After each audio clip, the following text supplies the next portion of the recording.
Oi pessoal, sejam todos muito bem-vindos a mais um vídeo do canal. E como vocês estão vendo no título do vídeo, hoje eu vim responder algumas perguntas. Uma delas vocês me fizeram em uma caixinha de perguntas que eu coloquei lá no Instagram da estenose. E outras são dúvidas que vocês deixam aqui no YouTube ou que vocês me fazem no meu perfil pessoal. Então eu estou fazendo esse vídeo para esclarecer e deixar aqui como informação para outras pessoas que tenham interesse no assunto. E vamos lá para a primeira pergunta. Estou aqui no meu caderninho, que é onde eu faço as anotações de vídeos para cá. E a primeira pergunta que vocês me fizeram e me fazem até hoje é qual a causa da minha estenose. Assim, eu ainda não sei qual é a causa da minha estenose. Tem desconfiança de que essa estenose foi causada por causa da tuberculose que eu tive. Então, até hoje é só especulação. Os médicos acreditam que seja pela tuberculose, mas nada certo ainda. Eu ainda estou aguardando a biópsia, o resultado, né? Para saber se realmente tem a ver com tuberculose ou não. Segunda pergunta, quais são os métodos de tratamento? Tem a dilatação, que é a que eu venho fazendo até hoje, já estou na 7ª. Existe também a traqueostomia, o uso de stents e a traqueoplastia, que é a cirurgia definitiva, que é onde tira o pedaço estenosado, o pedaço da traqueia que está com problema e costura ela novamente. A terceira pergunta, com que frequência eu faço dilatações e se é ruim o procedimento? Assim, não tem um período certo. O mais certo é que eu passo cerca de 30 dias bem, né, entre aspas, porque ela vai piorando com o tempo. Dá 20 dias, por exemplo, eu já começo a sentir uma piora e é gradativo. A cada dia eu vou piorando cada vez mais. Então, quando bate 30 dias, 40 dias por aí, então eu já tenho que ir para o hospital novamente para fazer uma nova dilatação. Quanto ao processo de dilatação, eu só senti muita dificuldade, assim, foi ruim mesmo na primeira. Na primeira eu senti muita dor, eu não conseguia comer direito, mas da segunda em diante eu não sinto nada, só o alívio mesmo. Só deixando claro que esse desconforto que eu senti foi após o procedimento. Durante o procedimento, a gente não sente nada porque a gente está anestesiado e é uma anestesia geral. Então não tem como você sentir nada, é tudo muito tranquilo. Agora, após o procedimento, aí sim, eu senti muita dor na garganta, era difícil comer, mas pra mim isso aconteceu apenas na primeira dilatação. Nas outras foi tudo muito tranquilo e, como eu falei, eu só senti o alívio mesmo, de poder respirar melhor novamente. Quinta pergunta, fica no hospital ou vai de alta? Bem, isso depende muito da conduta do seu médico. No meu caso, eu já fui atendida por 2 médicos diferentes, de hospitais diferentes.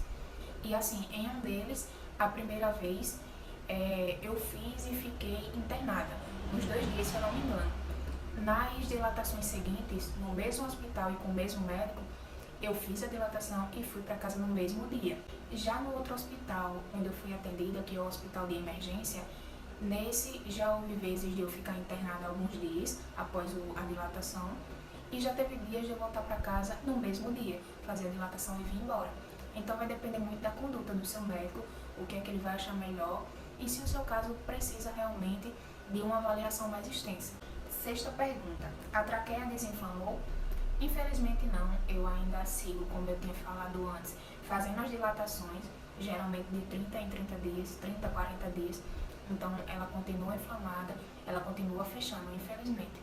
Sétima pergunta, qual a região da estenose? Minha estenose é uma estenose muito baixa, ou seja, ela é subglótica, e ela é mais ou menos nessa região aqui. É o que os médicos me falam quando eu pergunto o local também. Eu sempre tive essa curiosidade e é essa a resposta que eles me dão. Oitava pergunta, cuidados que precisa ter. Bom, os cuidados que você precisa ter é com relação a cheiros muito fortes, tipo fumaça, produto químico. E produto químico, quando eu falo, é tipo água sanitária, por exemplo. Tem um cheiro muito forte e pode afetar a estenose. Pode fazer ela fechar com mais rapidez se você tem um contato frequente com ela. Com relação à infecção, pessoas com estenose e que têm processos infecciosos correm o risco da estenose também fechar muito mais rápido. Por exemplo, uma pessoa que tem estenose e tem gripe, essa pessoa corre um sério risco dessa estenose fechar de uma hora para outra. Com relação ao clima, eu sei que o clima, logicamente, não é algo que a gente pode controlar, mas a gente pode se prevenir com relação ao calor e ao frio. Já ouvi relatos de pessoas que disseram que piorou quando está no tempo frio, né, período frio. Então, pessoas que têm esse problema em período frio, procurar se agasalhar mais, ficar mais quentinha.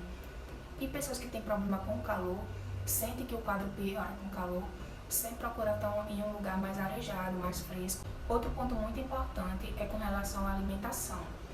Eu percebi essa mudança porque eu passei a me alimentar melhor, passei a incluir na minha dieta alimentos mais anti-inflamatórios.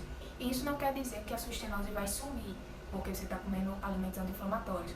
O que vai acontecer é que vai retardar o processo dela fechar, por causa dos alimentos anti-inflamatórios que você está colocando na sua dieta.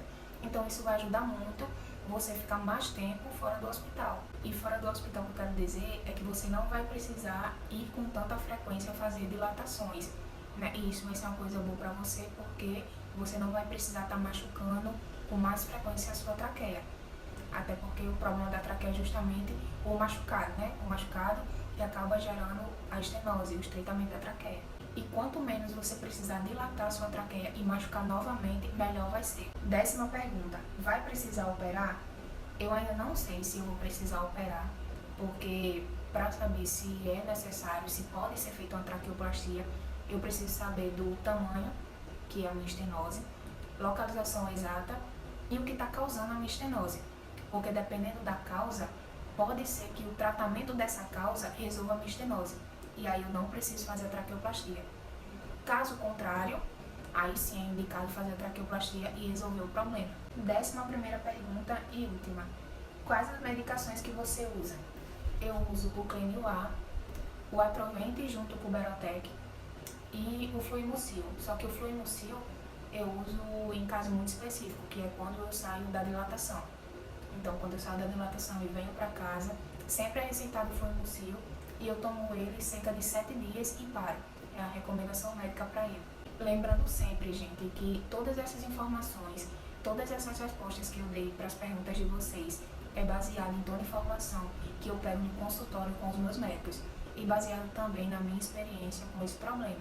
Então, se algo diferente do que eu falei aqui está acontecendo com vocês, não precisam se preocupar, porque cada caso é um caso.